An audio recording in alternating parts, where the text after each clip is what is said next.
राधिका रमन, राधिका रमन, राधिका रमन, राधिका रमन।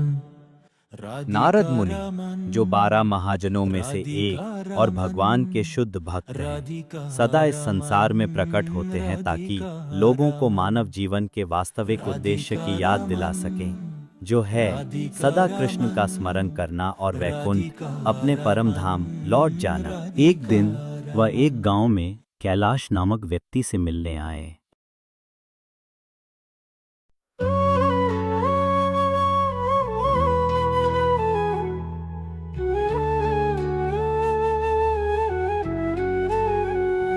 हे माँ लक्ष्मी, सुनो पुकार, करो सफल मेरा व्यापार।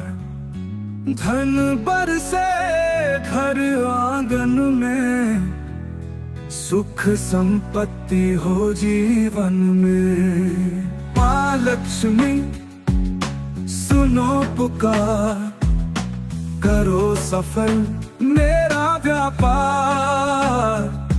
धन समृद्धि दो अपार।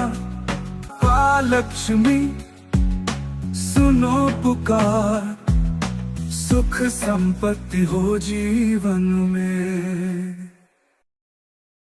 प्रणाम मुनिवर, मेरे घर में आपका स्वागत है।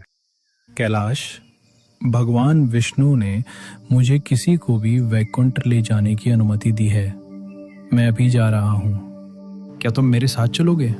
हे पूज्य मुनि, मेरे बच्चे अभी छोटे हैं, मुझे उनकी देखभाल करनी है, शायद बाद में। कैलाश, जीवन छोटा है, अवसर बार बार नहीं आते। आप सही कहते हैं मुनिवर, लेकिन वैकुंठ ऐसा स्थान है जहाँ दुख, भूख, प्यास, क्रोध, ईर्ष्या, लोभ नहीं होता। वहाँ जन्म, मृत्यु, जरा और व्याधि का कोई अस्तित्व नहीं है। हाँ मुनिवर। कैलाश, वहाँ हर शब्द एक गीत है, हर कदम एक नृत्य है, जल मधु के समान है और सभी जीव शुद्ध व आनंदमय है। हे मुनिवर, आपकी बात सुनकर मुझे बहुत अच्छा लगा, इसलिए मैं वचन देता हूँ कि समय आने पर मैं अवश्य आऊंगा। ठीक है कैलाश, जैसी तुम्हारी इच्छा। समय बीतने के साथ कैलाश बूढ़ा हो गया और उसके बेटे बड़े हो गए। उसकी परिवार, धन और नियंत्रण के प्रति आसक्ति बढ़ने लगी। मेरी बात सुनो तुम लोग, नहीं तो व्यापार में सब कुछ खो दोगे। मेरी बात कान खोलकर सुन लो तुम लोग, नहीं तो इस साल अनाज नहीं मिलेगा। कैलाश उत्सुकता से अपने बेटों के कारोबार में दखल देता रहा। वो मुनाफे के पीछे रातों की नींद खो देता। वो उन्हें लगातार धोखाधड़ी से सावधान करता रहा। इस तरक्रेशन सास आध्यात्मिक साधना के लिए समय ही नहीं बचा।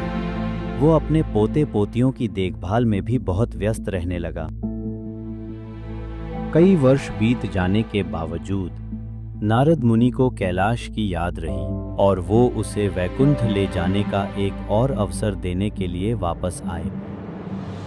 प्रणाम मुनिवर, एक बार फिर मेरे घर में आपका स्वागत है। कैलाश, मैं इतने वर्षों बाद वापस आया हूँ, क्या अब तुम मेरे साथ चलने के लिए तैयार हो? मुनिवर, मेरा मन है कि मैं आपके साथ चलूं, लेकिन मेरे बेटे, उन्हें अभी भी कारोबार चलाने के लिए मेरी जरूरत है।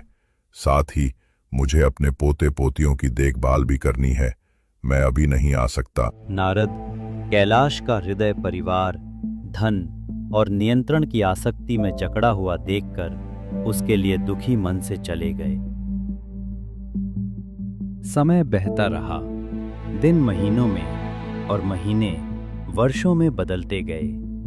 नारद जैसे शुद्ध भक्त सदा दयालु रहते हैं, थकान रहित लौटकर जीवात्माओं को प्रेरित करते हैं, इस आशा में कि एक दिन वे आध्यात्मिक जीवन को अपनाएंगे।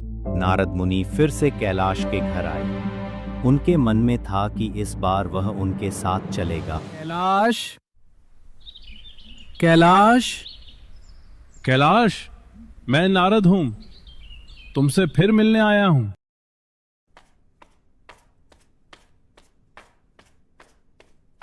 प्रणाम मुनिवर।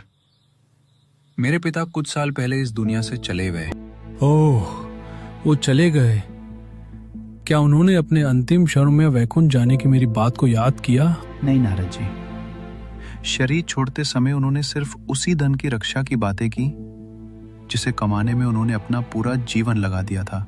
ठीक है, तो मैं अब चलता हूं।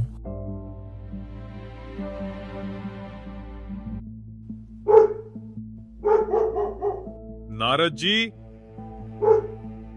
मैं कैलाश हूँ।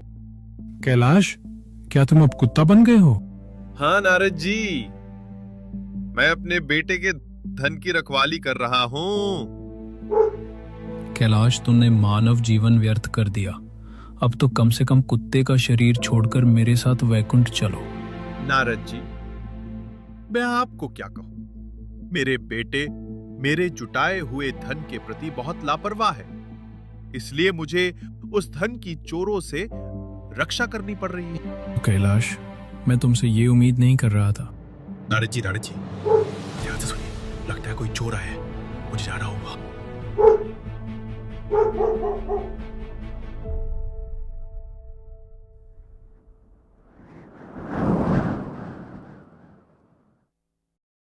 कुछ साल पहले जब मैं यहाँ आया था तो मैंने तुम्हारे घर के पास एक कुत्ता देखा था। क्या तुम बता सकते हो वो कुत्ता कहाँ है? ओह, वो कुत्ता मुनिवर, वो मर गया है। वो बहुत अच्छा कुत्ता था, हमेशा हमारे घर चोरों से रक्षा करता था। मुझे खेद है कि वो मर गया। कैलाश अब किस योनि में गया होगा?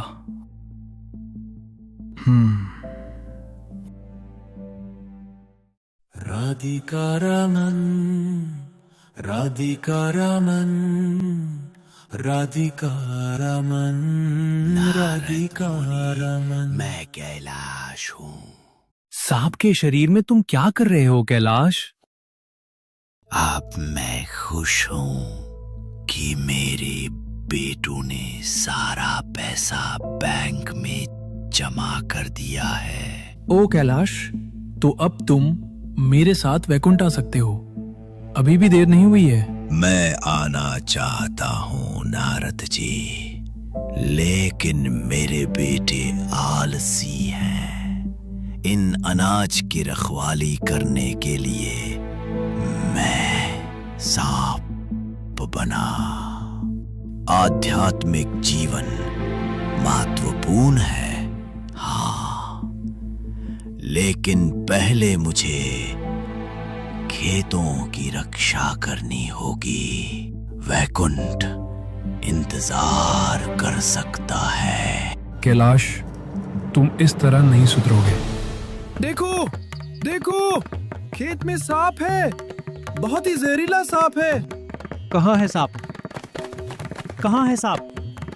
देखो, वहां है। उसे मारो, पीटो। मैं तुम्हारा पिता हूँ, तुम मुझे क्यों मार रहे हो? ये तो हम सबको डसना चाहता है। इसे मार डालो। मैं तुम्हारा पिता कैलाश हूँ। मुझे मत मारो।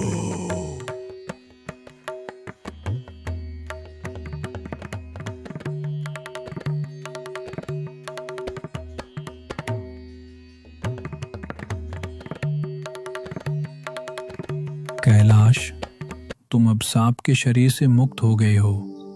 अगले जन्म में तुम भगवान कृष्ण के महान भक्तों के परिवार में जन्म लोगे और भगवत धाम की यात्रा की तैयारी कर सकोगे। और इस प्रकार नारद मुनि निरंतर स्थान स्थान पर भ्रमण करते हुए भटकी हुई जीवात्माओं को उनके वास्तविक शाश्वत धाम वैकुंठ की स्मृति दिलाते रहते हैं, ताकि वे कृष्ण चेतना को अपनाकर भगवान के पास लौट सकें।